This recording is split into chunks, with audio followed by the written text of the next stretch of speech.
Ma, alam nyo, ngayon palang natatakot na ako magkaroon ng asawa. Kasi iniisip ko lahat ng lalaki gaya ni Papa. Paano kung biglang isang araw, yung lalaki na nakilala ko magbago ng ugali, di ba? Bugbugin niya rin ako o kami ng mga magiging anak namin. Pero iisa lang ang naiisip kong gagawin ko. Hindi ko gagayahin ang pagiging martir mo. Kung gugustuhin mo, kaya mo naman talagang makalaya sa kanya eh. Wala naman siyang ibang pangahawakan sa'yo maliban dyan sa kasal nyo. Ano namang magagawa ng papel nyo kung wala naman na siyang respeto sa'yo? Kaya pati ikaw nawawala na rin ng respeto sa sarili mo. Ma, bata pa lang ako, kita ko ng lahat ng ginagawa niyan. Minsan nga mag-isa yan natutulala siya eh. Tapos maya-maya sisigaw na sa galit. Baliw na siya. Kung naiintindihan niyo lang sana ang pinagdaraanan ng papa ninyo, maiintindihan ninyo ako kung bakit ako nagpapakamartir. Ay, ewan ko ma. Kasi kami rin naman nakasama namin ng matagal si Papa. Pero hindi na namin matitiis yung 10 taon siyang ganun. 10 taon pa lang yun. Paano pa sa mga susunod na taon? Wala nang ang pag-asa ang buhay niya. Kayo lang yatang nakakakita ng halaga niya eh. Ano ba ang hantungan ng pagiging mabuting asawa? Yan ang palaging natatanggap na tanong ni Angelina mula sa mga taong nakakaalam ng sitwasyon niya. Dahil sa nagkaroon siya ng irresponsableng asawa, naging dahilan din yon para mas lalong mahirapan ang kanyang mga anak. Ano kayang kahahantungan ni Aris matapos niyang sumailalim sa parusa ng kulam? Magiging mabuti ba siya? O sadyang magpapakalugmok na lang din siya sa paghihirap? Mabuti naman at umuwi ka na. Anong pagkain natin ngayon? Pagkain? Hindi pa ba kayo kumakain ng mga bata? Nasaan ba si Nena?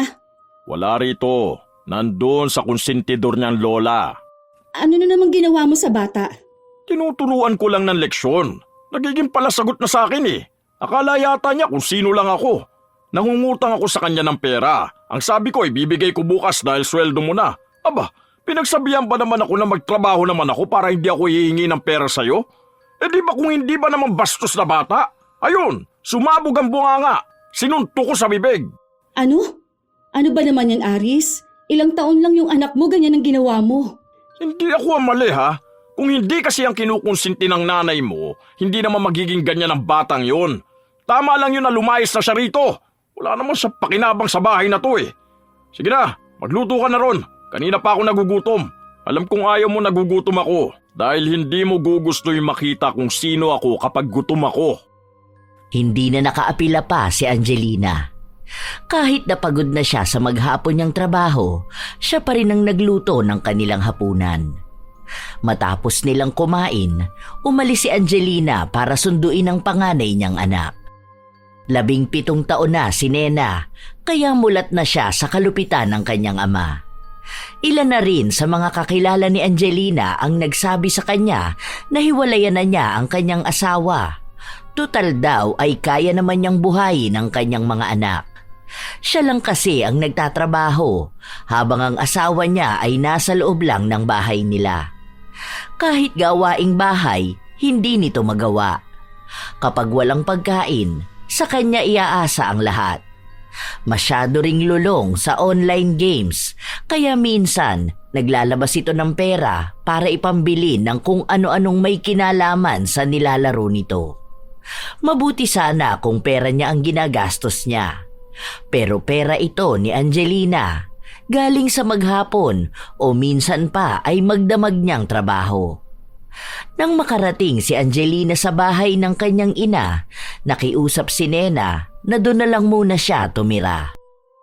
Hindi naman pwede yon, anak. May sarili tayong pamilya, saka hindi naman ito bahay ng lola mo. Nakikitira din naman siya sa tito mo. May sarili din siyang pamilya. Huwag kang makisiksik sa kanila. Eh, ang sabi naman ni tito, okay lang naman daw, ma. Masipag naman ako, ma eh. Pwede nga akong maging katulong sa bahay nila. Para yun na lang ang pambayad ko rito at sa school ko. Hindi pwede. Uuwi ka sa bahay. Andoon din ang kapatid at papa mo. Hindi ito ang pamilya mo. Eh, ayoko naman kasi sa bahay. Tingnan niyo nga po, may sugat ako sa bibig ko. Kung gusto niyo pong sumama ako sa inyo, humiwalay na lang tayo ng bahay. Ayoko na makasama si papa. Kakaiba ang ugali nun eh. Pagpasensyahan mo na lang muna ang papa mo, anak ko. Alam mo naman na gano'n ang ugali niya kapag galit siya eh. Huwag mo na lang siyang galitin. Mabait naman siya. Ma, ikaw lang naman ang nagsasabi na mabait siya. Kung ano-ano na nga ang ginagawa niya sa'yo. Nung nakaraan nagalit siya sa'yo, tapos sinampal niya sa'yo yung cellphone niya. Ano ba naman yun? Gawain ba yun ng tunay na lalaki, ma? Saka, ginagastos niya palagi yung sahod mo. Inuubos niya. O kaya kung kani-kanino siya umuutang. Hindi ka ba nagsasawa sa ganong ugali niya, ma? Pwede mo naman siyang hiwalayan. Hindi kami pwedeng basta maghiwalay ng papa mo. Kasal kaming dalawa. Nangako kami sa harap ng Diyos na magsasama kami sa hirap at ginhawa. Ganyan lang talaga siya. Dahil nga may problema siya. Kung hindi naman siya nawala ng trabaho noon, masipag naman ang papa ninyo. Wala akong maalala na naging masipag siya, ma. Ang naaalala ko, kahit na mga bata pa lang kami, ikaw na ang nagtatrabaho. Tapos, palagi siyang nasa bahay lang. Hindi nga siya madalas na lumalabas, pero wala siyang ginagawa. Kami pang naglilinis, nagluluto, kahit paglalaba. Tapos, siya, panilang utos tapos games. Tama lang naman po ang sinabi ko kanina, na bakit kasi siya uutang sa akin, allowance ko nga itong bigay ni Lola. Yung allowance na bigay mo sa amin, kinuha niya, kasi binili niya nung ano. Ewan ko, basta doon sa ML niya. Kung kailangan niya pala ng pera, di sana naman magtrabaho na siya. Sige na, ako na ang kakausap sa papa mo. Umuwi na tayo. Huwag ka nang sasagot sa kanya, ha? Kapag mga ganyan sa akin mo sabihin. Napilit niya ang kanyang anak na sumama sa kanya. Umuwi sila ng bahay habang si Aris ay nanatiling gising.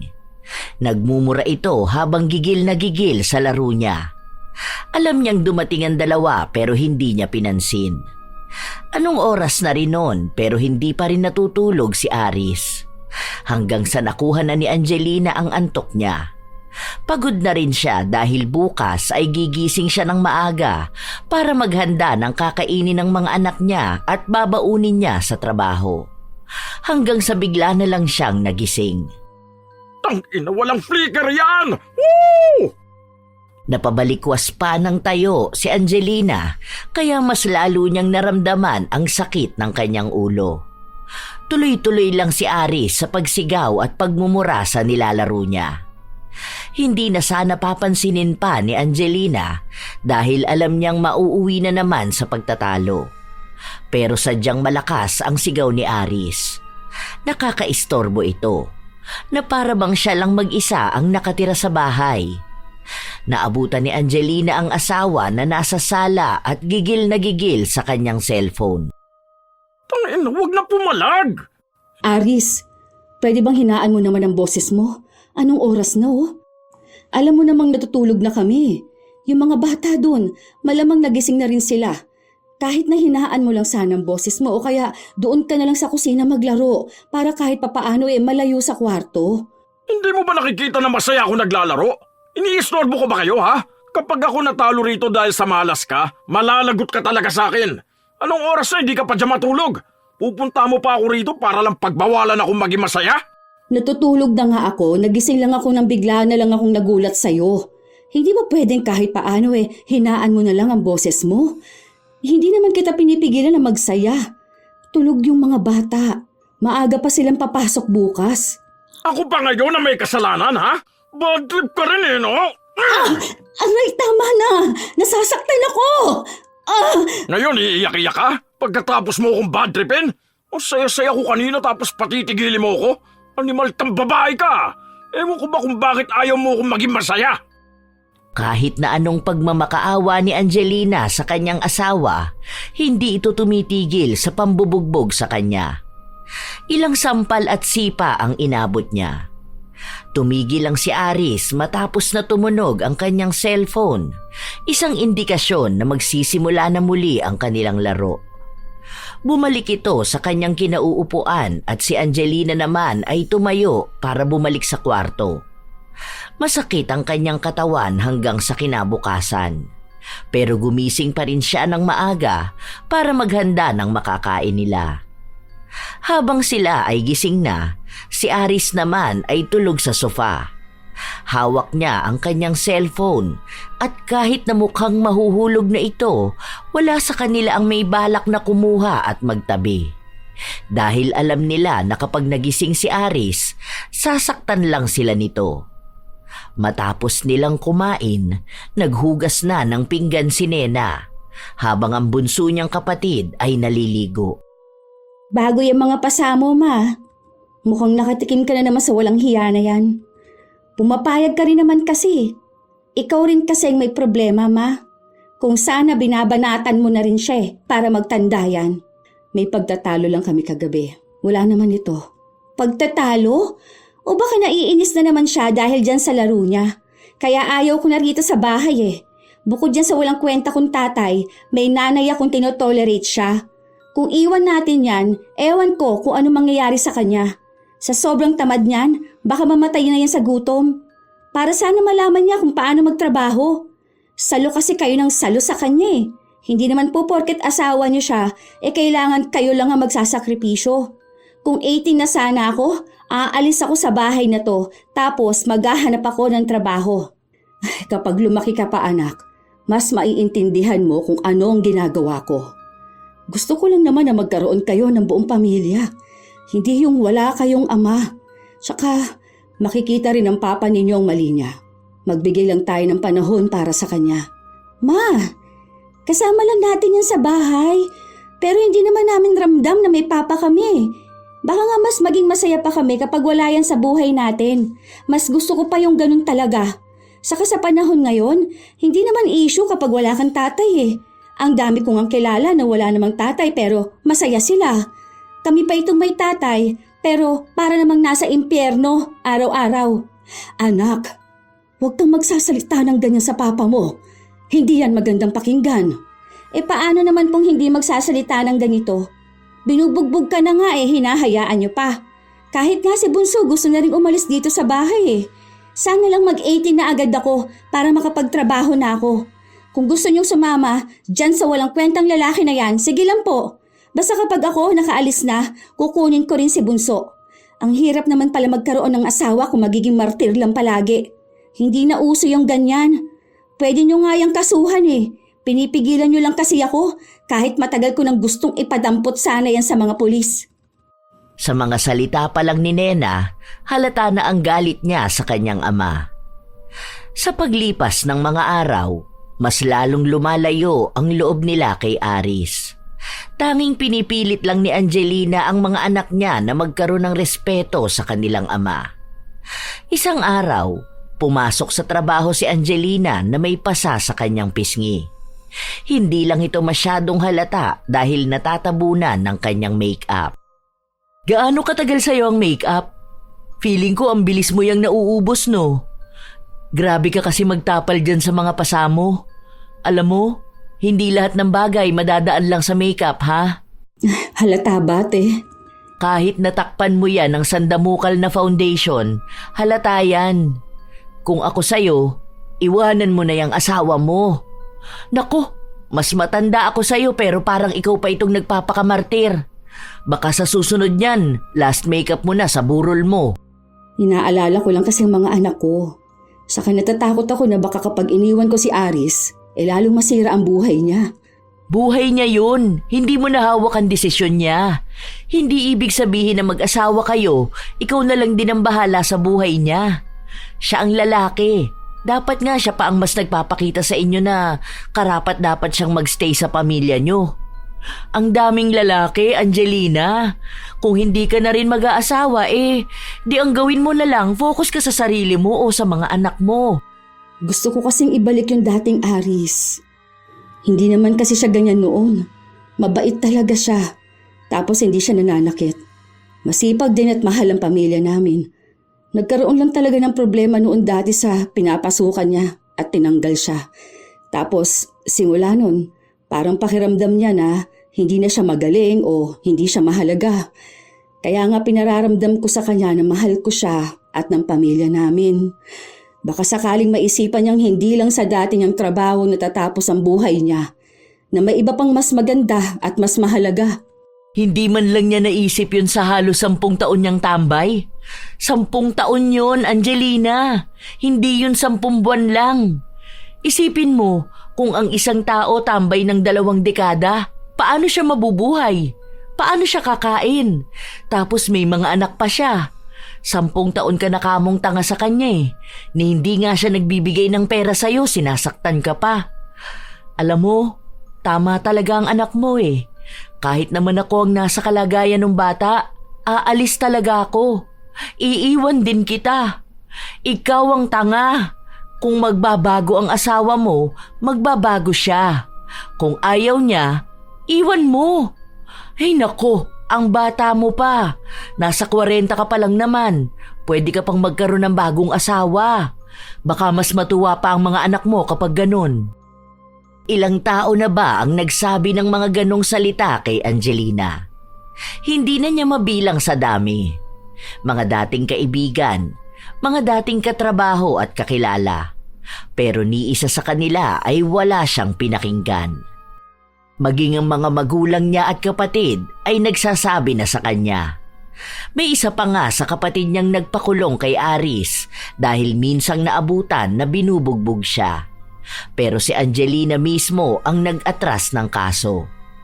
Ayaw niya ng kahihiyan o anong usapin na maaapektuhan ang pamilya nila at mga anak niya. Kaya sumuko na rin ng iba na kausapin siya. Hinahayaan na lang siyang magpakatanga sa asawa niya hanggang sa siya na mismo ang magsawa. Ilang linggo pa ang nakalipas, halata kay Nena na wala siyang gana kapag nasa loob siya ng bahay. Wala silang pasok sa trabaho, ganun din si Angelina. At sa halip na magpahinga, naglaba pa siya. Ako na dyan, ma. Tapos na ako maglinis sa loob. Medyo basa pa yung sahig sa kusina. Magpahinga ka na lang po muna. Alam ko namang pagod ka na. Wala naman kaming pasok bukas kaya bukas na lang po ako magpapahinga. Ikaw ang dapat magpahinga kasi yung kamay nyo ginagamit nyo na sa work mo. Tapos hanggang dito sa bahay, kaya siguradong pagod na yan. Ang akala ko ba aalis kayo ng mga kaibigan mo? Hindi ba ang sabi niyo pupunta kayo dun sa dyan sa may parang park sa likod ng palengke? Hindi na po. Saka na lang. Busy rin naman sila eh. Tsaka ang daming labahin ngayon, ma. Kung may washing machine lang sana tayo mas madali lang to. Tapos ito pang mga damit na to, dapat hindi na to nilalabhan eh. Tamad naman nagsusuot nito. Pilit na inaagaw ni Nena ang mga nilabhan ng kanyang ina. Kamay lang ang gamit nila. Kinukusutan ang mga damit dahil nasira ang kanilang washing machine. Balak pa nga sana nilang ipaayos yun, pero ibinenta lang ni Aris ng mura sa magbobote. Dahil nagpupursige si Nena na siya na lang ang maglaba, hinayaan na lang siya ng ina. Nagtungo na lang si Angelina sa loob ng kanilang kwarto para sana magpahinga na. Nang maabutan niya ang asawa na nasa kama, nakadapa ito habang naglalaro. Masakit ang likod ko. Ilutin mo nga ako. Kahapon ko pa gusto magpahilot eh. Maya-maya pa lang. Ipapahinga ko muna itong kamay ko. Naglaba kasi ako eh. Medyo masakit pa kasi parang kumikirot ang mga daliri ko. Anong mamaya? Masakit nga ang likod ko. Gusto ko magpahilot. Ano, tatamad-tamad ka ngayon? Hindi ba gawain mo yan bilang asawa? Huwag mo ako sisimangutan dyan ha, sinasabi ko sa'yo. Sandali lang, hahanapin ko lang yung langis. Bilisan mo, kukupad-kupad ka dyan. Sakit na nga ng balikat ko dahil parang ang dami kong lamig. Bilisan mo! Hindi rin nakapagpahinga si Angelina dahil inasikaso niya pa rin ang nais ng kanyang asawa. Ilang araw pa ang nakalipas, wala pa ring pagbabago. Palagi pa ring galit si Aris at kahit na wala naman siyang ginagawa ay sinasaktan siya. Hanggang sa isang araw, napilitan na siyang gawin ang sinasabi sa kanya ng mga kakilala niya. Ang iwanan niya si Aris. Pero halos 1 linggo lang, muli silang nagbalikan. Hindi kasi kaya ni Angelina na malayo sa kanyang asawa. Gabi-gabi siyang umiiyak at hinahanap ito. Isang araw, habang nasa trabaho sila, kinausap siya ni Vilma. "Sure ka na ba dyan na magbabago na talaga ang asawa mo? Sus, Baka naman nagpapadala ka na naman sa matatamis niyang salita, ha? Hindi nate. Ang sabi naman niya sa akin, totoo na raw na magbabago siya. Kita ko rin naman sa kanya yon. Kasi ngayon, naghahanap na siya ng trabaho. Sa totoo nga, may mapapasukan na siya eh. Mag-start na siya next week. Aba di mabuti naman kung ganon. Di ba, ang sabi ko naman sa'yo, kapag iniwan mo yung asawa mo, malalaman niya rin kung anong mawawala sa kanya kapag hindi siya nagtino. Ano namang sabi nung panganay mo? Ayun, naiinis pa rin siya sa akin, pero alam kong maiintindihan niya rin ako. Kasi ngayon pa lang, kita na niyang nagbabago na ang papa nila. Tinutulungan na sila sa gawaing bahay. Ang saya ko nga eh. Ito yung sinasabi ko kaya ayokong sukuan ng asawa ko. Alam ko na babalik siya sa dati. Magiging matino at responsable. Yun ang akala ni Angelina. Pero ilang araw din ay bumalik na naman sa dati ang kanyang asawa. Hindi kasi ito nakuha sa pinapasukan niyang trabaho. Doon na naman nagsimula ang pagiging bugnutin niya. Minsan, kahit sa paglalaro niya, hindi siya nalilibang. Para bang wala na siyang nakikitang maganda sa paligid niya, kaya galit na galit siya sa nangyayari sa buhay niya. Isang gabi, umuwi si Angelina kung saan malayo pa lang siya, dinignan niya ang sigaw ni Nena na halatang kaaway na naman ang kanyang ama. Napatakbo si Angelina papasok sa loob ng bahay nila. Totoo naman na wala kang kwentang lalaki ah.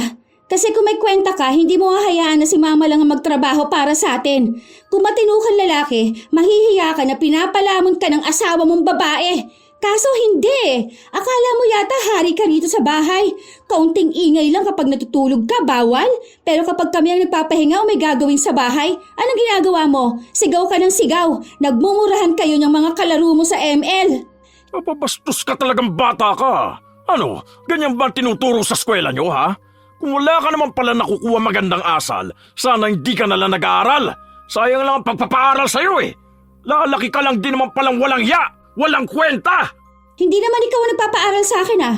Sa'yo lang ako bastos at palasagot. At kung wala akong kwenta, parehas lang tayo. Ganun ha? Sige, tignan natin kung hanggang saan yung kasutilan mong animal kang bata ka. Ngayon palang puputulin ko na yung sungay mo! Ano ba? Tama na nga yan! Huwag mo saktan ang anak mo! Tama na yan! Tumabi ka dyan! Huwag mo harangan yung walang yamong anak! Kaya yan namimihasa dahil sinasalo mo eh! Dapat dyan ginugulpi! Nung panahon namin, isang sagot mo lang talagang tanggal yan lahat ng ngipin mo! Didisiplinahin kita para makita mo na mas mataas pa rin ako sa'yo dahil ako ang tatay mo!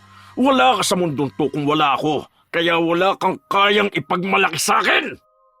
Bawat hampas ng sinturon, si Angelina ang sumasalo. Ang bunso naman niyang anak ay walang ibang ginawa kundi ang umiyak. Patuloy ang paghagupit ng galit ni Aris hanggang sa natapos na lang siya dahil sa pagod. Matapos nun ay pumasok na siya sa loob ng kwarto. Ma, ayos ka lang ba? Ma, umalis na tayo rito. Dapat kasi hindi na tayo bumalik eh. Hindi ko na kaya rito. Ayoko na makasama yung hayop na yan. Ayos ka lang ba? Wala bang masakit sa'yo? Ano, ikaw bunso ha? Ma, natatakot na kami. Umalis na tayo. Sige na. Tawagan mo na lang si Tito para sunduin niya na tayo rito. Baliw na yung asawa mo. Iwan mo na yan. Tinawagan ni Angelina ang kanyang kapatid pero hindi para magpasundo siya kundi para sa dalawang bata lang. Pinakiusapan niya ito na kahit doon muna tumuloy sa bahay nila ang dalawa habang hindi pa niya nakakausap ng maayos si Aris. Nung una, pinipilit pa siyang sumama sa kanila pero sadyang ayaw niyang mawalay sa kanyang asawa. Halos isang linggo ring nanatili sa bahay ng kapatid ang dalawang anak ni Angelina. Nagpadala siya ng mga damit nila at pera na rin para may ambag siya sa kinakain ng mga ito. Minsan, umuuwi si Angelina at naaabutan niya ang asawa na nakatulala lang sa kawalan. Ano nangyayari sa'yo? Ayos ka lang ba? Ano bang pakialam mo? Huwag mo ang punahin ang ginagawa ko. Pansin ko lang kasi na kanina ka pa rin nakatulala eh. Baka gusto mong may pag-usapan tayong dalawa? Ano naman pag-uusapan natin, ha? Ano, ipapamukha mo na naman sa akin na wala akong kwentang tao, ha?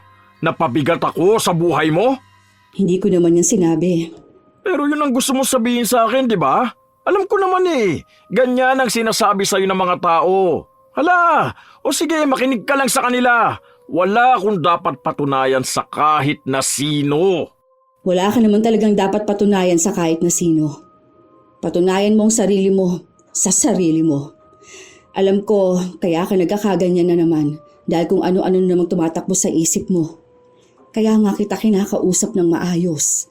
Dahil gusto kong intindihin kung ano bang nangyayari sa'yo. Gusto kong ibalik ka sa reality ng buhay. Maayos ako, wag mo akong pinangungunahan. Kung may iniisip man ako, wala ka na dun. Ano, kailangan ba sabihin ko sa'yo kung anong plano ko sa buhay ko, ha? Hindi ba dapat ganun naman dahil asawa mo ko? Ilang taon na tayo magkasama. Alam ko yung mga pananahimik mo, may ibig sabihin yan. Kung may kailangan ka, baka matulungan kita, hindi ba? Kung kailangan mo ng kausap, kung kailangan mo ng advice. Tanga ka ba? Sinabi ko na nga sa'yo na hindi ko kailangan. Maayos na ako. Kung may iniisip man ako, hindi mo na kailangan malaman yon. Total, isa lang din naman ang pinaniniwalaan mo eh. Katulad lang din ng iba na wala akong mararating sa buhay. Yan, lumabas din ang totoo. Napipressure ka na naman sa buhay. Matapos niyan, ang gagawin mo niyan, magagalit ka na naman. Kahit wala kang kaaway, magmumura ka, magwawala ka. Wala kang pakialam sa buhay ko! Hindi na lang pinilit ni Angelina ang sarili niya dahil alam niyang kapag ganoon si Aris, mauuwi lang din sa hindi pagkakaunawaan at baka masaktan lang siya. Hanggang sa isang araw, umuwi si Angelina. Hindi galit ang kanyang asawa kaya nilalambing siya nito. Hindi naman nakakapanibago dahil minsan talaga ganon si Aris. Sinasabi nga ng iba na para daw itong nasisiraan ng bait. Minsan mabait, minsan naman ay galit. Minsan sobrang sipag, minsan ay sobrang tamad. Hindi mahulaan ang tunay na pag-uugali. Tanging si Angelina lang ang kayang pagtiisan ang ganong gawain ni Aris. Ang maganda kong misis, pagod ka na ba? Gusto mo ba masahihin kita? Sige mamaya kapag nakapagpahinga ka na. Hindi ka ba maglalaro ngayon? O naka-charge ang phone mo? Hindi, gusto ko kasi na magkaroon tayo ng oras para sa isa't isa. Alam mo ba na nagluto ako? Kaso nga lang wala mga anak natin eh. Kaya sa ating dalawa lang muna yun. Pero may sobra naman eh kung gusto mong ipadala sa kanila. Ay o nga pala, may trabaho na ako. Start na ako bukas. Oh, talaga ba? Totoo? Saan ka nag-apply ng trabaho? Lumalabas ka pala ng bahay? Oo nga. May nakilala ako sa laro ko dito sa ML. Tapos sabi niya pwede niya raw ako ipasok sa trabaho niya. Sakto raw, naghahanap sila ng mekaniko. Hindi ko na tinanggihan kasi mukha namang maganda ron. Saka mabait to. Tropa ko na to rito kahit hindi pa kami nagkikita. Ay, salamat naman. Sana nga maging maayos ka dyan sa trabaho mo. Alam ko na gusto mo rin magkaroon ng trabaho eh. May maganda rin palang dulot yung paglalaro mo. Ayun na nga, kaya nga hindi ko na rin palalampasin tong trabaho na to. Naging maayos naman si Aris nung mga naunang araw. Masipag siyang pumasok. Pero dahil sinumpong na naman siya ng kakaiba niyang pag-uugali, natanggal siya sa trabaho. Ang dahilan ay dahil may nakaaway siyang isang customer nila.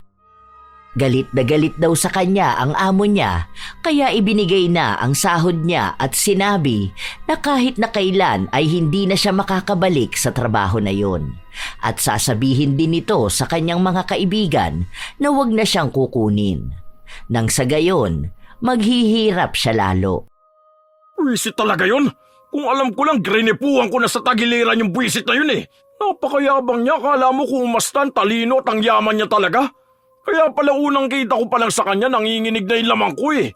Sobrang sama naman pala talaga ng pag-uugali. Buwisit! Buwisit! Mas lalo ka namang mapapahama kung ganun ang ginawa mo. Makukulong ka pa. O baka mas malala pa ang mangyari sa'yo kung nagkataon, hindi ba? Mayaman pa naman yun. Baka pati pamilya natin idamay. Ang babata pa ng mga anak natin. Alam mo naman ang gawain ng mga ganyan. Babawian ka nila sa pamamagitan ng pamilya mo. Maawa ka naman sa amin. Nakakainis ba naman? Ilang beses niyang tinapakan ng pagkalalaki ko. Tapos ito pang si Jordan, akala mo kung sino rin? Kung umasta daig pambos. Porke ba siya nagpasok sa akin, pwede niya na akong ganunin? Huwag ko lang talaga yung makikita sa labas, sinasabi ko sa kanya, magpapang-abot talaga kaming dalawa. Wala naman sila mga alam eh. Ang bobobo pa nila kung tutusin. Tapos ako pa ang gagaguhin nila? Huwag ka nang halang muna lumabas. Baka kung ano pang magawa mo eh. Hindi mo pa naman napipigilan yung galit mo. Baka magdala ka pa ng gulo. Aba, talaga magkakaroon ng gulo. Hindi rin naman ako papayag na basta lang ganitong gawin nila sa akin. Huwag ko lang talaga sila makikita, mga buwisit sila! Hindi na nagsalita si Angelina dahil kilala niya ang kanyang asawa. Kapag galit ito, wala itong ibang pakikinggan. Hindi nito kailangan ng kahit na anong payo. Sa mga araw na lumipas, bumalik na naman si Aris sa ginagawa niya. Walang tulog, walang ginagawa sa bahay. Minsan, bigla siyang magiging mabait. Minsan naman, mainitin ang ulo. Ang nagbago lang sa kanya, hindi na siya masyadong nananakit ng kanyang asawa. Pero madalas naman siyang sumigaw at magsira ng mga gamit. Isang araw, abala ang lahat sa trabaho, kaya maging si Angelina ay hindi na magawang makakain. Kumain ka na, ako na dyan. Bilisan mo na lang. Hindi na. Kaya ko na to. Mamaya na lang. Malapit naman na ang uwian eh. OT tayong lahat. Huwag kang magpakamatay sa trabaho mo. Diyan sa ginagawa mo, mauubos talaga ang lakas mo. Sige na, kumain ka na. Kahit bilisan mo na lang basta malamanan yan tiyan mo. Huwag ka na magpunta ng pantry, okay na dyan sa upuan mo. Doon lang naramdaman ni Angelina ang gutom niya. Kanina, masakit ang ulo niya dahil sa trabaho. Ang dahilan pala nito ay hindi pa siya kumakain. Mabilis niya lang din namang naubos ang pagkain niya, kaya nakuha na ulit niyang magtrabaho. Sa susunod, huwag mong hahayaan na magugutuman ka. Mahirap na, hindi lang sakit ang makukuha mo. Baka mamaya maubos talaga lahat ng lakas mo. Ma-burnout ka pa. Mamaya mawalan ka na rin ng gana sa lahat. Hindi ko naramdam. 10 years na ako rito. Isa pa, bawal ako makaramdam ng ganyan. Dahil kapag ako tinamad, walang kakainin ng pamilya ko. Kaya nga sinasabi kong huwag mong sagarin ang sarili mo. Alam ko na di ka lang sa trabaho pagod, pati na rin sa asawa mo. Mabuti nga ngayon hindi ka na pumapasok ng makapalang makeup dahil sa mga pasa na iniiwan niya sa mukha mo.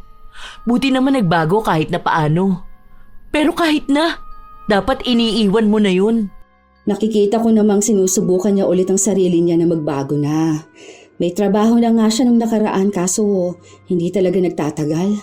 Yun na nga, sinusubukan niya pero ang bilis naman niyang sumuko dahil alam niya na kahit na wala siyang trabaho, may taong bubuhay sa kanya. Sana isang araw matauhan ka na, no? Kumbaga, umalis na talaga kayo ng mga anak mo tapos ipapulis mo kapag lumapit sa inyo. Ganun lang yung kadali. Ang daming batas ngayon na pwedeng proteksyon sa inyo laban sa asawa mo. Kaso, ano nga naman magagawa nitong payo ko sa mahal mo siya, di ba? Saka naniniwala ka sa kanya na magbabago pa siya at babalik siya dun sa Aris na nakilala at minahal mo. Hindi na kumibo pa si Angelina dahil alam niya sa sarili niyang wala namang patutunguhan ang magiging diskusyonan nilang dalawa. Mahal niya si Aris at mas kilala niya ito higit sa kahit na sino. Kaya pinipilit niyang tanggapin ang naging malaking pagbabago nito at handa siyang maghintay na bumalik ang ugaling minahal niya.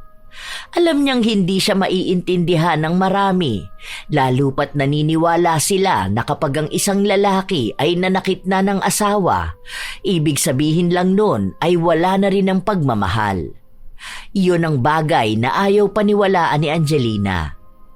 Isang araw, dahil walang pasok si Angelina, nakipagkita siya sa kanyang mga anak.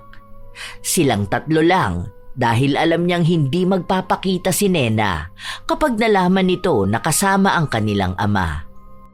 Ma, sige na. Magsama-sama na lang kasi tayo. Ganito rin naman eh, oh. Para namang pinapakita mo sa amin na mas mahal mo si Papa kaysa sa amin eh. Mas pinipili mo siya kaysa sa mga anak mo.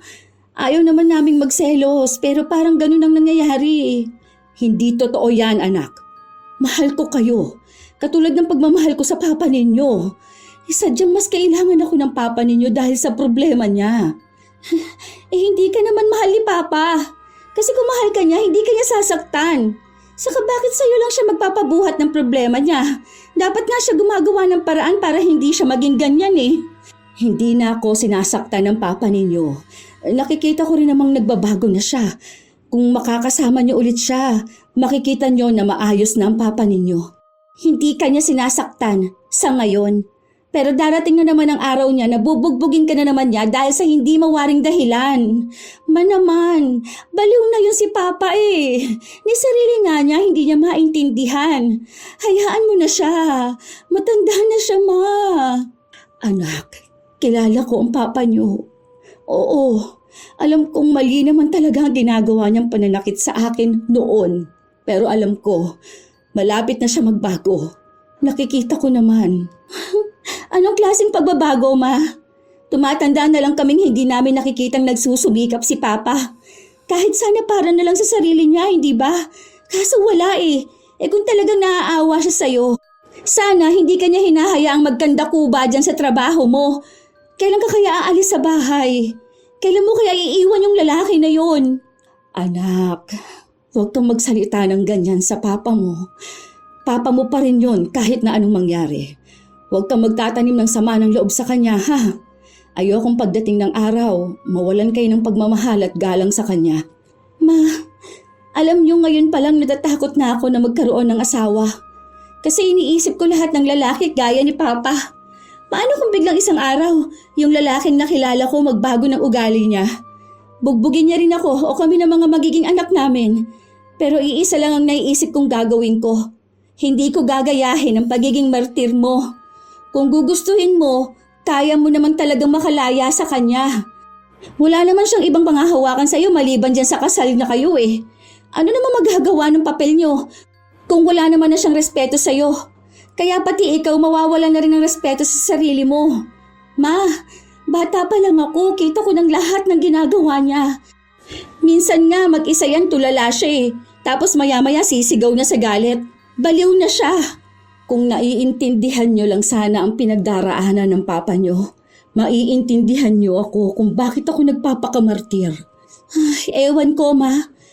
Kasi kami rin naman nakasama namin ang matagal si Papa. Pero hindi naman namin matiis yung 10 taon siyang ganon. 10 taon pa lang yun. Paano pa sa mga susunod na taon? Wala nang pag-asa ang buhay niya.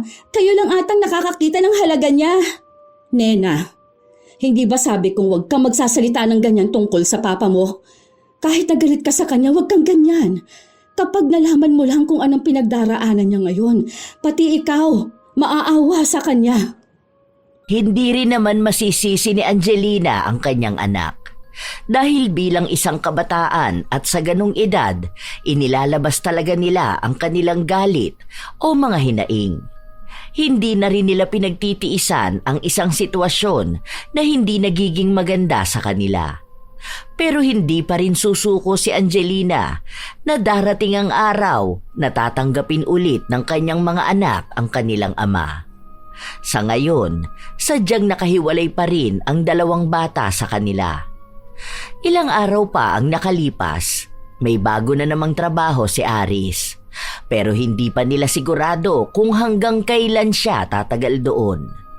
Sinusuportahan na lang siya ni Angelina dahil pansin niyang nagiging masaya ang kanyang asawa. Ayaw niya rin kontrahin ito dahil baka mawala na naman ng pag-asa sa buhay si Aris. Asawa ko, papasok na ako sa trabaho ko, ha? Sige, mag-iingat ka. Dala mo naman ang susi ng bahay, hindi ba? Baka kasi OT na naman kami eh. Ang daming pinagagawa ngayon. May baon ka na pala dyan. May prutas na rin. Huwag ka magpapalipas ng gutom mo, ha? Kapag napagod, magpahinga. Inom palagi ng tubig. Ang sweet naman talaga ng asawa ko. Pakis nga muna, pampaswerte ngayong araw. Kaya mahal na mahal kita eh. Ang alaga mo sa akin. Naging maayos naman si Aris noong una, pero katulad din ng inaasahan, bumalik ang pagiging walang gana ni Aris. Ilang araw na siyang hindi pumapasok sa trabaho kahit na sinabi naman niyang maayos doon. Wala siyang naging kaaway, hindi rin naman naging masama sa kanya ang kanyang amo. Sadyang wala lang siyang makitang dahilan para pumasok sa trabaho. Hindi ka ulit papasok ngayon? Pakiusapan mo kaya ang boss mo. Gusto mo kuha tayo ng med-cert? Para kunwari nagkasakit ka kaya hindi ka nakapasok? Sayang naman yung trabaho mo. Ang ganda pa naman dun ka mo, di ba? Ayoko na nga, di ba? Tinatamad na akong pumasok. Hindi na ako masaya doon. Dito na lang muna ako sa bahay. Wala akong gana sa lahat. Bakit? May nakaaway ka na naman ba? May nakasagutan ka ba? May rules ba sila na hindi mo gusto? Ano ba? Baka naman pwede pa naman na maayos yun. Mabait naman ka mo ang amo mo eh. Kaya wala naman akong nakikitang dahilan para ayawan mo doon. Sayang ang trabaho, Aris. Ayoko na nga. Hindi mo ba naiintindihan yon, ha? Hindi nga ako masaya doon sa trabaho ko na yon. Pinipilit mo ako eh. Sayo ko nga. Alam ko sa sarili ko kapag ayoko na sa trabaho ko. Kaya kapag ganun ang nararamdaman ko, hindi ko na pinipilit ang sarili ko. Huwag kang sumigaw, hindi naman tayo nagtatalo. Kaya nga ako nagtatanong para maintindihan kita. Tingin mo ba kakausapin kita ng malumanay kung gusto ko ng away? Inaano ko lang dahil sayang nga din yung araw kong umaandar tapos wala kang ibang ginawa kundi ang humilata tapos tumulala. Baka naman pwede mo pang subukan. Ayoko nga. Kapag sinabi kong ayoko na doon, ayoko na. Ang dami namang ibang trabaho dyan eh. Tingin mo ba mauubusan ako ng pwede kong pasukan, ha? Kapag gusto kong magtrabaho, magtatrabaho ko. Huwag mo akong pakialaman. Buhay ko to! Ang dami nga pero halos lahat namang napasukan mo na. Kilala ka na ata nila na hindi tumatagal sa trabaho. Ano ba talaga ang problema? Sila ba? O ikaw na talaga? Gusto kitang maintindihan. Kasi kahit ako nakakaramdam na rin ng pagod. Ibig sabihin ngayon naniniwala ka na rin sa kanila na ako ang problema. Mali! Mukha namang yun ang tingin mo sa akin noon pa, di ba?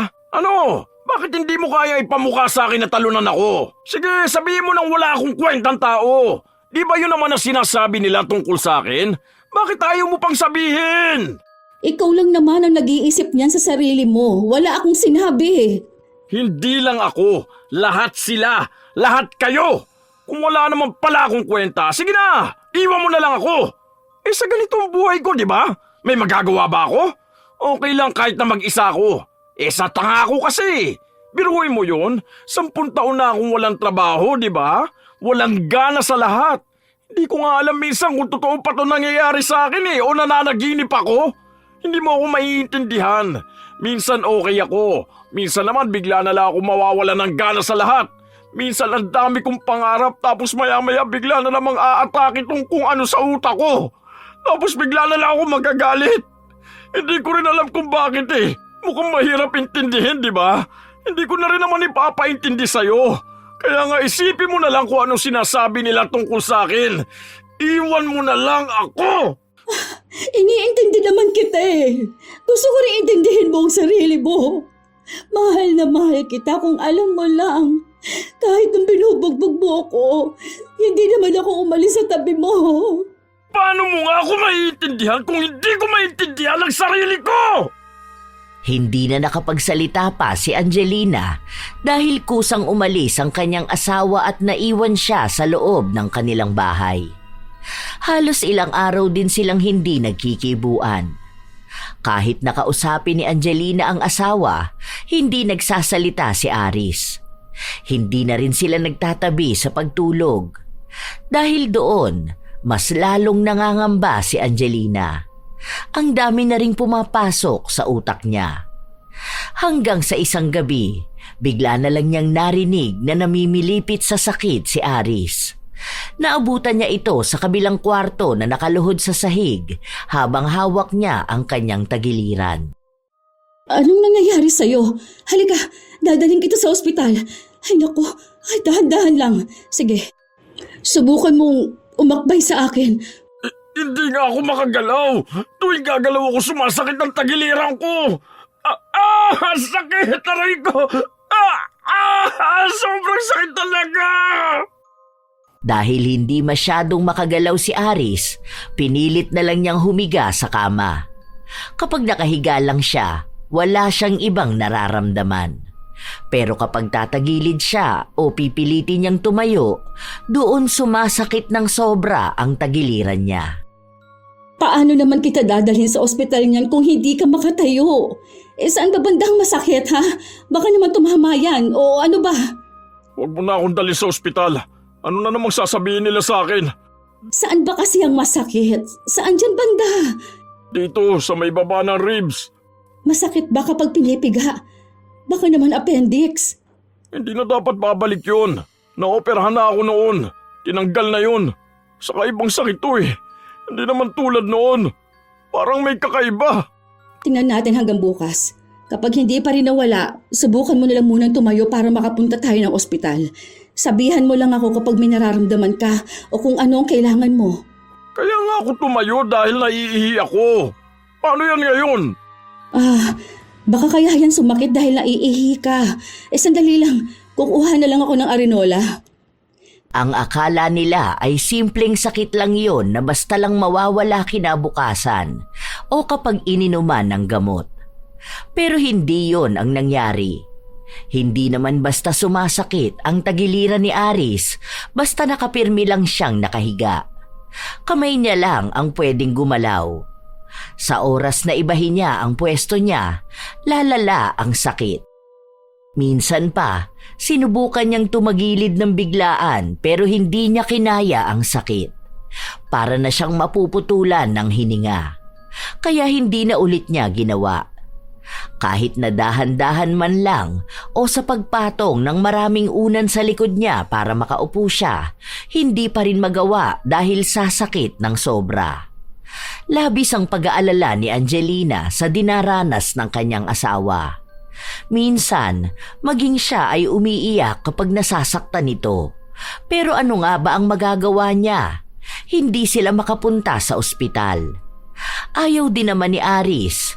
Dahil sa nangyayari, hindi agad makapasok sa trabaho si Angelina. Nanganganib na siyang matanggal, kaya pinakiusapan niya ang anak niyang umuwi sa bahay nila dahil wala na rin silang pasok sa paaralan. Bakit kasi hindi nyo na siya hinayaan, ma? Dagdag na nga siya sa pasakit ninyong nakakakilos siya. Tapos ngayon, mas naging pasakit siya dahil hindi na siya makakilos ng para sa sarili niya. Dapat sa mga ganyan tao, iniiwan na. Ay, huwag kang nga maging masama sa papa mo, anak. Masama yan. Mas masama po yung ginagawa niya. Aalagaan nyo lang naman ang papa nyo kapag wala ako. Kapag nasa trabaho ako. Tapos sabihan mo lang ako kung may mangyayaring masama. Opo, sige na po, ma. Wala naman po ako magagawa eh. Wala naman pong tutulong kay papa. Hindi naman pwedeng yung mga kapatid niya. Paano? Naiinis din sa kanya. O basta, huwag mo namang awayin ng papa mo, ha? Maging mabait ka na lang muna sa kanya lalo na't may sakit siya. Subukan ko po, ma, ha? Depende po yan sa pag-uugali niya. Kung anong pinapakita niya sa akin, yun lang din naman ang ipapakita ko sa kanya. Maging mabait lang siya, para naman maging mabait din ako sa kanya. Kahit na paano ay nakampante si Angelina na may magbabantay sa kanyang asawa. Pero kahit na ganon, hindi pa rin siya nagkakaroon ng maayos na pag-iisip. Napapadalas pa rin ang pagkakamali niya sa trabaho. Ilang beses na rin siyang pinatawag at pinagalitan. Dahil doon, kinausap ulit siya ni Vilma. Gusto mo ba talagang mawalan ka ng trabaho? Hindi naman sa ganun, te. Iniisip ko lang yung kalagayan ng asawa ko. Yung katawan ko nandito sa trabaho pero utak ko nasa bahay. Baka kasi mamaya kung ano nang nangyayari sa kanya, hindi ako mapakali. Iniisip mo nga siya. Hindi mo naman iniisip ang sarili mo. Konting awa naman sa sarili mo, Angelina. Kapag ba nawalan ka ng trabaho, may magagawa bang tulong ang asawa mo sa'yo? Wala naman, di ba? Pero kasi, te... Puro ka na lang pero. Ilang pagpapatawad na yung ginawa mo sa asawa mo. Huwag mong idahilan na kaya ka nagstay sa pagiging mag-asawa nyo dahil gusto mong ayusin ang buhay niya. Hindi mo maaayos ang buhay niya kung siya mismo ayaw niyang ayusin. Siguro sapat na yung 10 taon mong pagpipilit na ayusin siya. May sakit man siya o wala, baka siguro tama na. Tumatak kay Angelina ang mga salita na yon. Lalo pat napapansin niyang walang nagbabago sa kanyang asawa. Minsan pa, naaabutan niya sa pag-uwi na nagtatalo sina Nena at Aris. Pati siya ay pagod na. Umaabot sa punto na pati siya, pakiramdam niya ay sira na ang buhay niya. Isang araw, wala siyang pasok sa trabaho. Siya ang nag-aasikaso sa asawa niya habang ang 2 nilang anak ay nasa sala lang. Pwisit naman tong lintik na sakit na to. Ano ba, hindi ba ito mawawala? Hirap na ako. Ayaw akong pakilusin. Pwisit! Parang wala na akong karapatang gumalaw. Mamaya aalis ako. Pupuntahan ko yung sinasabi ni Ate Vilma sa LGU. Ano naman may tutulong nun sa akin? Gagaling ba ako kapag pinuntahan mo sila? Kung hindi naman, huwag ka na mag-aksaya ng oras. Buti kung may doktor na pupunta rito sa bahay para tignan ako eh. Yan na naman, kumikirot na naman. Tutulong silang dalhin ka sa ospital kung saan pwedeng doon ka na muna manatili. Merong sinabi sa akin si Ate Vilma na kapag daw nag-request ako, may tutulong daw na alagaan ka. Basta raw maipakita kung hindi na namin kayang alagaan ka, lalo na kung sa pinansyal.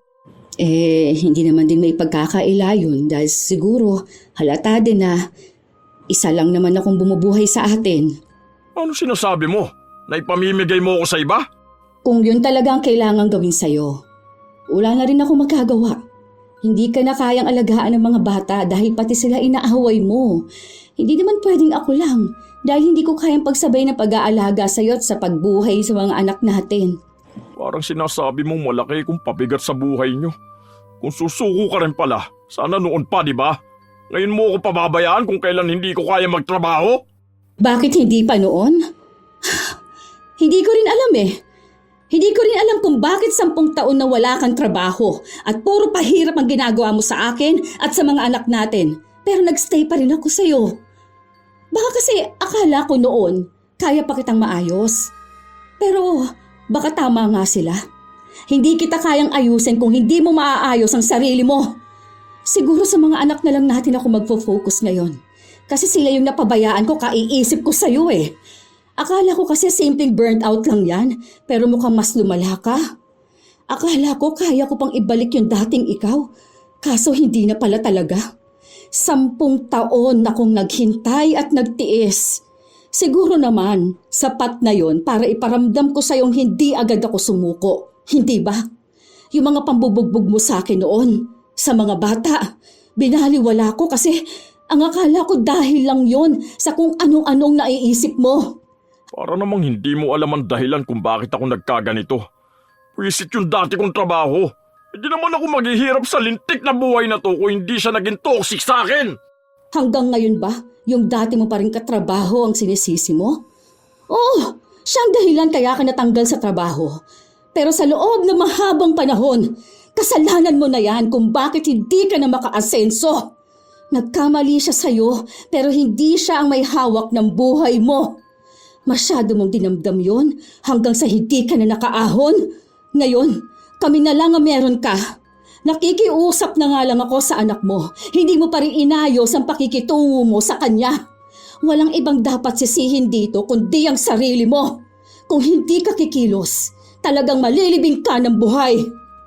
Hindi na kinakaya ni Angelina ang mga salitang binitawan niya. Maging siya ay nagulat kung paano niya yun nasabi. Marahil dahil sa pagod na siya sa lahat. Hindi lang sa trabaho, kundi pati na rin sa buhay niya. Hindi naman ibig sabihin na ipapaubaya niya sa iba ang asawa niya, hindi na niya ito mahal.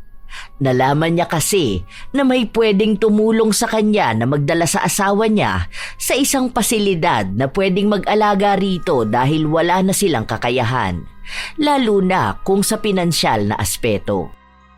Habang nagpapatuloy ang mga araw, inaasikaso yon ni Angelina. May katagalan ng proseso, lalo na't ang daming hinihingi sa kanya. Hanggang sa isang gabi, pag-uwi niya, kinausap siya ng kanyang anak. Sigurado ka na po ba sa gusto mo, Ma? Oo. Baka sa lugar na yon pwedeng gumaling ang papa mo. Kung sakali man magiging maayos siya, bahala na muna siya kung anong gusto niyang gawin sa buhay niya. Kung aayusin niya ba o lalo niyang sisirain. Kanina, pinipilit ni Papan tumayo. Ayaw niya magpahawak sa amin. Pero halatang nasasaktan siya. Nagpumilit siyang maglakad mag-isa papuntang kusina para kumuha ng tubig. Kaso doon naman siya bumagsak tapos namilipit sa sakit. Buti may kapitbahay po tayo na tumulong sa amin na buhatin siya pabalik sa kama. Tapos nun, akala ko hindi na siya uulit pero sinubukan niya ulit lumakad. Hindi ko alam gaano kasakit yung nararamdaman niya pero kita kong nasasaktan siya. Hindi siya sumisigaw pero yung mukha naman niya. Hindi ko nga alam kung ano ba talagang sakit ng papa mo. Hindi naman siya madala sa ospital kasi ang laki ng bill natin ngayon sa kuryente. Yung sahod ko pinambayad ko na. Baka kasi masama ang ugali ni Papa kaya ganyan siya. Nung kinausap mo siya, parang medyo nalinawan ata ang utak niya. Parang may nagising sa katauhan niya, tapos ngayon pinipilit niya magbago. Kaso, bakit ngayon pa siya kikilos kung hindi na siya makakilos, hindi ba? Kaya siguro tama rin ang desisyon niyo, Ma. Hinintay niyo pang maubos ka bago mo siya sukuan, no? Alam mo, anak, sobrang sipag kasi ng tatay mo noon. Kung alam mo lang, talagang hindi siya tumitigil sa pagtatrabaho niya. Hindi pa kami mag-asawa noon, todo na ang kayod niya. Breadwinner kasi siya, tapos 7 sila magkakapatid. Para siguro mga 14 pa lang siya, nagtatrabaho na siya. Una raw noon sumasama siya sa tatay niyang mangisda, tapos pinagsasabay na niya ang pag-aaral at trabaho. Pagka-graduate niya ng high school, huminto na muna siya saglit dahil nag-aaral yung iba niyang kapatid. Nung panahon na yun kasi simula lang ng TESDA. Kaya nag-aral siya hanggang sa naging mekaniko siya. Nung naging mag-asawa kami, okay naman lahat. Sobrang sipag niya. Halos 3 trabaho niya. Lalo na nung nagkasakit ka. Tapos kailangan namin ng pera. Kapag labas siya sa trabaho, iidlip lang yan. May bago na naman siyang papasukan. Ilang taon siyang ganun. Halos walang day off. Hanggang sa natanggal siya sa trabaho. Dahil may nakaaway siya. Simula nun, sobrang lugmok na ng buhay niya. Sa matagal na pala yun eh. Bakit hanggang ngayon hindi niya pa rin ayos ang buhay niya? Tapos hinayaan niyang ikaw ang magtrabaho para sa atin. Tapos sinasaktan pa niya tayo noon. Sobrang bilis pang mag-init ng ulo niya. Parang kahit marinig niya lang na humihinga tayo magagalit na siya. Ay, alam mo, iba yung nararamdaman ng papa mo. May nakausap ako niyan dati kong katrabaho. Ang sabi niya, posible raw na yung pinagdaraanan ng papa mo noon, malaki ang epekto para magkaroon siya ng emotional at mental burnout. Kumbaga, simula 14 siya, wala na siyang tigil magtrabaho. Tapos sinasagad niya sa pagod ang sarili niya. Walang pahinga.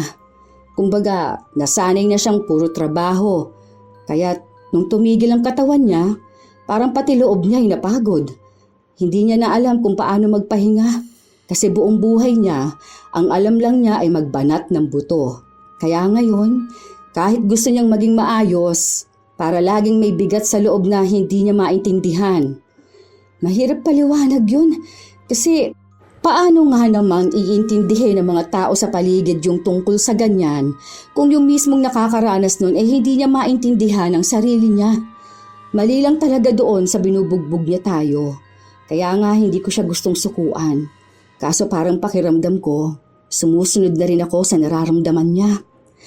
Natatakot ako na paano kung pati ako ay mawalan ng purpose sa buhay. Kawawa kayong mga anak namin. Maluha-luha si Angelina habang sinasabi niya ang mga salita na yon. Alam niyang hindi pa yon gaanong maiintindihan ng kanyang anak. Kung gaano kaseryoso ang usapin tungkol sa pagkapagod na walang paliwanag. Ilang araw pa ang lumipas, hindi pa rin naaaprubahan ang request ni Angelina sa pagkuha sa asawa niya. Isang gabi pag-uwi niya, narinig niya ang usapan ng mag-ama sa loob ng kwarto. Sige na, umalis ka na. Kaya ko na ang sarili ko. Aalis ako. Tapos mamaya gagapang ka na naman dyan. Tapos titiisin mo yung sakit sa tagiliran mo. Kaya ko na nga, di ba? Kapag sinabi kong kakayanin ko, kakayanin ko. Kaya mo naman pala eh. Bakit hindi mo pa kinaya nun? Naghintay ka pang mahirapan ka bago mo pa malaman na kaya mo pala. Kung hindi ka pa siguro nahirapan ng ganyan, baka hanggang ngayon patuloy ka pa rin umaasa kay mama. Hindi na nagsalita pa si Aris. Matapos nun ay lumabas ng kwarto si Nena kung saan nakita niya ang ina na nakatayo lang doon. Hindi na kumibo pa ang dalagita. Nagpunta na siya sa kwarto nilang magkapatid. Si Angelina naman pumasok sa loob ng kwarto at nilapitan ng asawa niyang nagpupumilit na tumayo. Lintik na masakit to! Bakit ba ayaw akong tigilan? Huwag ka na kasing kumilos. Ang tigas din kasi ng ulo mo. Ano bang kailangan mo? Kailangan kong kumilos para sa sarili ko. Wala na nga akong kwenta, di ba? Ano na naman ba yung sinasabi mo? Humiga ka na nga lang dyan. Sakit! Huwag mo nang pilitin ang sarili mo. Hindi mo nga kaya. Kaya ko to. Kaya ko. Aray ko! Humiga ka dyan. Huwag mong pilitin at baka mapano ka palalo. Nagkaroon pa ng kaunting pagtatalo ang mag-asawa bago nakinig si Aris. Dahil sadyang hindi na talaga niya kayang kumilos pa para sa sarili. Kahit na anong pilit niya, lalo lang siyang nasasaktan. Sabihan mo ako kapag may kailangan ka pa. Andito yung tubig. Tapos kapag iihi ka, abutin mo lang ito. Para hindi ka na masyadong kikilos pa. Magbibihis lang muna ako ha. Balikan kita mamaya. Mamaya na. Huwag ka na munang umalis. Bakit? May kailangan ka pa ba? Wala naman. Gusto ko lang ng kasama at kausap. Sige, uupo na lang muna ako rito. Sabihin mo na lang kung anong gusto mong sabihin. Alam ko, hindi ko na dapat tinatanong to pero naging sobrang sama ako bang tao sa loob ng ilang taon. Alam ko naman na oo ang isasagot mo. Kasi binubugbog kita nun eh. Kaya nga galit na galit sa akin ang pamilya mo, pati mga kakilala natin. Pero alam mo, hindi ko alam kung ano nangyari sa akin eh. Sa tagal ng panahon, pakiramdam ko wala ako sa lupa. Para ako nakalutang sa panaginip ko. Siguro yun din ang kinagagalit ko eh. Hindi ko alam kung saan ako napapagod, kung kanino ako dapat nagagalit. Kung may pag-asa pa ba ang buhay ko, sadyang ganito na lang ako. Hindi ko alam. Kaya ngayon hindi ko kayo masisisi kung tinatakwil niyo ako. Tingnan mo nga, kahit paggalaw lang di pa pwede.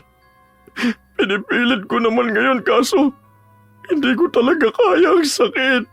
Naiintindihan kita. Kaya sorry kung napagod din ako sa mahabang panahon ng pagtitiis.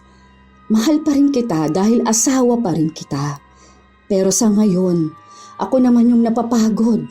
Hindi ka dapat humingi ng tawad. Ako dapat ang humingi ng tawad sa'yo. Ako ang may kasalanan. Ako yung nagpakalubog sa problema ko noon. Ang dami na sanang pag-asa, hindi ko pa rin ginawa dahil sa kung ano-anong nararamdaman ko.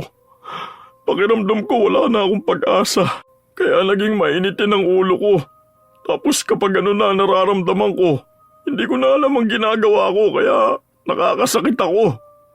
Maling-mali. Alam ko yun. Hindi ko lang alam kung paano ako lalaban. Paano ako tatakas dito sa problema ko. Baka hindi mo kailangan takasan. Baka kailangan mong maging matapang na harapin. Kung ilang taon mo nang iniisip na makatakas dyan, baka yun ang mga taon na nasayang sa'yo. Para maharap mo yun, kailangan mong tanggapin kung ano bang nangyayari sa'yo. Saan ka napapagod? Tagal mong itinago yung pagod na yan eh, hanggang sa yan nang naningil sa'yo para magpahinga. Kaso, ang pangit ng naging resulta. Dahil hindi ka na nakagawa ng mas magandang bagay. Huwag ka mag-alala. Nandito naman ako. Tinutulungan naman kita. Pero mas makakabuti kung pababayaan mo na muna ako. Hayaan mo akong gumawa ng paraan para makaalis ako sa problema kong to. Pangako ko, kapag naging maayos na ang lahat sa akin, babawi ako sa iyo at sa inyo na mga anak natin. Gusto kong maging maayos ulit. Naniniwala naman ako sa'yo. Salamat. At patawarin niyo ako kung ganito ako. Pangako, babawi ako. Hindi lang to basta pangako. Ipapakita ko na magbabago ako. Lahat ng usapan na yon ay narinig ni Nena. Kanina pa siya nakatayo sa labas ng kwarto. Doon niya mas lalong naunawaan kung ano ang ibig sabihin ng kanyang ina. Sabihin man niya na masama si Aris, may katiting pa rin sa kanyang kalooban na ama niya pa rin ito. Kung tunay nga nagagawa si Aris ng paraan para magbago, baka oras na ring aminin niya sa ina ang ginawa niya. Nag-aalangan pa nung una si Nena na lapitan ng ina na nasa kusina para sabihin ang ginawa niya. Hanggang sa nagawa niya ring sabihin na siya ang dahilan kung bakit hindi makagalaw ang ama. May nakilala raw siyang isang mangkukulam at dahil galit siya sa ama, naisip niya itong ipakulam. Ano ba namang ginawa mo, anak? Alam mo masama ang pagpapakulam. Pwede ka pang mapahamak sa ginagawa mo. Galit nga po ako. Isa pa, kung hindi ko naman po siya pinakulam, tingin niyo makikita niya ang kahalagahan ng pamilya natin? Tingin niyo po ba, pipilitin niya ang sarili niya kahit na nahihirapan siya? Mali po ako, pero mali din naman po si Papa. Hindi ako galit. Nagulat lang ako, anak. Mabuti na lang sinabi mo. Naku, kailangan natin ipagumot ang Papa mo. Sa susunod, huwag mo na yang uulitin, Kahit na kanino ka pagalit. Dahil baka may malaking balik sa'yo ang ginagawa mong ganyan. Ikaw rin ang mapapahamak, anak. Itinago ni Angelina ang ginawa ng kanyang anak. Kaya ang akala ni Aris ay may sakit talaga siya. Nakahanap naman sila ng albularyo na gagamot kay Aris na hindi rin makakaapekto kay Nena. May katagalan din bago tuluyang gumaling si Aris. Halos 1 buwan siyang nakaratay at unti-unting gumagawa ng paraan para muling makakilos. Hanggang sa gumaling na siya ng tuluyan. Dahil doon, ipinakita niya sa kanyang pamilya na magiging maayos na siyang padre de pamilya. Nagkaroon siya ng bagong trabaho. Hindi nila inaasahan na aabot ng halos 3 buwan si Aris sa trabaho na yon dahil noon pa man 3 araw ang pinakamatagal niyang pananatili sa trabaho. Dahil doon, gumaan na rin ang pamumuhay nila, lalo na ang kanilang pakiramdam. Maging si Angelina, hindi na apektado ang trabaho niya dahil sa iba't ibang problema na kinakaharap niya. Wow! Parang fresh ka ata ngayon Halatang walang nakaka-stress na asawa. Hindi naman, te. Congrats naging maayos na ulit ang asawa mo. Ano palang nangyari dun sa sakit niya? Mabuti na lang gumaling siya, no? Ano bang ginawa mo? Pinainom mo ba ng gamot o mga herbal? Okay na siya, te. Hindi na siya nagpa-doktor pero base naman sa medical niya, wala naman siyang sakit. Nakakatuwa nga ngayon kapag day off naming dalawa, lumalabas kami kasama ng mga bata. Sana nga wag nang bumalik yung sakit niya na yun. Ginawa ko lang yung sinabi ni Mama. Basta wag lang din siyang papagutom, tapos laging exercise. Talagang nagbago ang asawa mo, no? Salamat naman. Ang tagal din ng 10 taon mong pagtitiis sa kanya. Pero sana nga tuloy-tuloy na yung ganyan. Mukha rin naman siyang seryoso. Buti na lang talaga hindi ka sumuko, ano? Yan nga ang pinagdarasal ko, te. Sana nga hindi na ulit siya bumalik sa dati niyang ginagawa. Ngayon kasi, mas malaki ang sahod niya sa akin. Tapos ang sabi niya, okay naman daw siya sa trabaho niya. Masaya si Angelina na ikwento ang naging malaking pagbabago ng kanyang asawa. Minsan pa nga, hindi naniniwala ang ibang tao kapag sinasabi niya yon, lalo na ang mga nakakakilala kay Aris. Sinasabi sa kanya na baka sa umpisa lang yon. Tapos sa susunod, babalik na naman sa pagiging tamad, mainitin ang ulo at mapanakit. Pero para kay Angelina, mas naniniwala siyang nagbabago na nga ang kanyang asawa. Hanggang sa ilang taon ang nakalipas, tuluyan nang naging responsable si Aris at dahil kaya na ulit niyang maging haligi ng pamilya, nagpasya na silang umalis na sa trabaho si Angelina para siya naman ang makapagpahinga. Alam ni Aris na ang dami na ring binitbit na pagod ng kanyang asawa. Gusto mo bang i-massage kita, asawa ko? Mamaya na lang bago matulog. Kailangan ko tapusin tong niluluto ko pauwi na ang mga bata. Oh, bakit ganyan ka tumingin sa akin? Wala lang. Sa tuwing nakikita kasi kita, naaalala ko kung gaano ako kaswerte sa'yo. Hindi ko akalain na napagtiisan mo ang ugali ko ng ganong katagal. Hindi pa sapat ang mga ginagawa ko para makabawi sa inyo ng mga anak natin. Gusto kong bigyan pa kayo ng mas magandang buhay. Sorry kung naging tamad ako, ha? Ano ka ba? Hindi ka tamad. Sadyang na burnout ka lang. Pero at least ngayon na kaya mo ng labanan yan, di ba? Nakakabawi ka na. At kita naman namin yon. Huwag mong sagarin ang sarili mo. Kapag napagod ka, magpahinga ka. Kasi baka sa iwas mo sa pagod, yung katawan mo nang manghihingi ng pahinga. Salamat pa rin dahil hindi mo ako sinukuan. Mahal na mahal kita. Sakto naman na sa pagyayakapan nila ay dumating ang dalawa nilang anak at nakisama na sa kanila. Maging sina Aris at Nena na nagkaroon ng hindi magandang samahan noon ay naging maayos na rin. Lalo pat nakikita ni Nena na tinupad na nga ng kanyang ama ang pagbabago na pangako niya.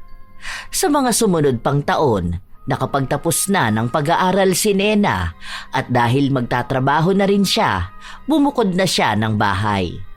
Pero minsan ay nagpupunta pa rin siya sa kanila, lalo na kapag pagod siya at kailangan ng kalinga ng mga magulang. Minsan talaga, dumarating sa punto ang isang tao na nakakagawa sila ng mali, lalo na kung patuloy silang naghahanap ng paraan para mabigyan ng parusa ang isang tao. Katulad ng ginawa ni Nena na pagpapakulam sa ama, pero minsan din may mga taong katulad ni Angelina na pilit na nagiging maunawain sa kabila ng paghihirap. At ang mga taong minsan ding naging si Aris. Hindi naman mabuti ang makapanakit ng asawa o anak, lalo na kung mainit ang ulo. Pero may pagkakataon na ang ugali at asta ng isang tao ay salamin ng kanyang pinagdaraanan. May mga pagod na hindi nakukuha ng simpleng pahinga, na hindi kaya ng pagtulog lang. Ang tinatawag na burnout ay hindi lang pagod sa trabaho o sa responsibilidad. Ito ay pagkalugmok ng isip at damdamin dahil sa paulit-ulit na sakripisyo, pagkukulang at bigat ng mga pangyayari sa buhay. Nararamdaman naman ito ng kahit na sino, lalo na ng mga taong naniniwala na kaya nila ang lahat ng bagay kahit walang pahinga. Sa pag-iwas nila sa ganito, doon nagkakaroon ng pagbabago sa ugali, nawawala ng kontrol katulad ng ginagawa ni Aris noon. Pero kahit ganon, hindi kailanman nagiging tama ang pananakit. Hindi ito solusyon, kundi dagdag sugat, hindi lang sa iba, kundi pati sa sarili nila. Kaya sa mga taong nakakaranas nito, bago man o mahabang panahon ng pinagdurusahan, ang pinakamabuting paraan ng pagbangon ay ang muling pagkilala sa sarili. Bumalik sa kung sino ka ba bago ka napagod. Bilang ikaw na marunong tumawa, mangarap at magmahal. Kaya mga apo, kung pakiramdam nyo ay wala kayong gana o parang wala ng saysay ang lahat, huminga ka muna. Hindi mo kailangang ayusin ang lahat sa isang araw. Kailangan nyo lang ng pahinga bago lumaban ulit. At kung kayo ay may opinyon at kwento, maaari nyong ibahagi yan para amin ding mabasa. Naway may aral kayong natutunan.